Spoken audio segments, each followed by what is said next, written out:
Prayer blessing for the month of November. Natapos na po ang buwan ng Oktubre.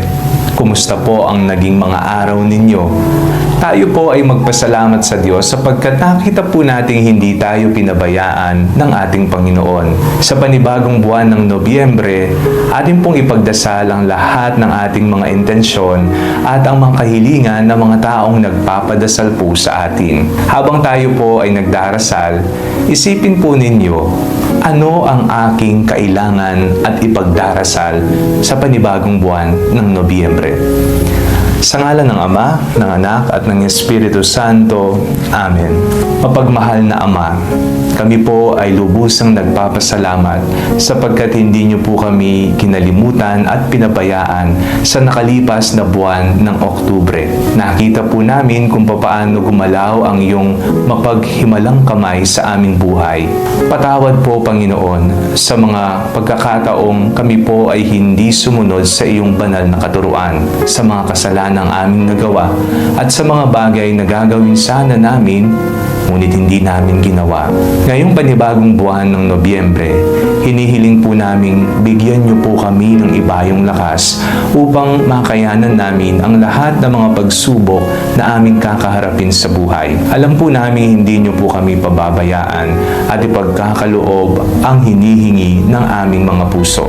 Ipinagdarasal po namin na naway bigyan niyo po kami ng malusog na pangangatawan, kami ng aming pamilya at mga kaibigan. Ipinagdarasal po namin na pagkalooban niyo po ng kapayapaan sa puso at kaisipan ang mga taong dumaranas ng depresyon at pagkabalisa. Ipinagdarasal din po namin na naway pumasa ang lahat ng mga nangangailangan ng panalangin na nag-take ng board exam. Pinagdarasal din po namin ang aming pamahalaan. Nawa ang katotohanan, ang kabutihan, at ang pagmamahal sa mga nangangailangan, higit lalo sa mga mahihirap, ang kanilang maging prioridad. Pinagdarasal po namin ang aming Santo Papa, Papa Francisco, kasama ng mga obispo at mga naitalaga para sa nagaganap na sinodo. Nawa bigyan niyo po sila ng talino, pagkalooban niyo po sa kanila ang regalo ng banal na Espiritu upang maging matagumpay ang ginagawang pagpupulong.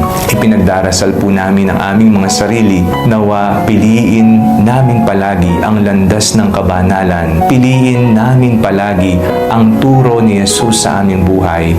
Piliin pa namin sana mas higit pa ang magmahal sa aming kapwa, lalong-lalo na ang mga taong hindi kamahal-mahal sa amin. Lahat ng ito ay ipinagdarasal po namin sa ngalan ni Jesus na aming Panginoon. Amen. Sa ngalan ng Ama, ng Anak, at ng Espiritu Santo.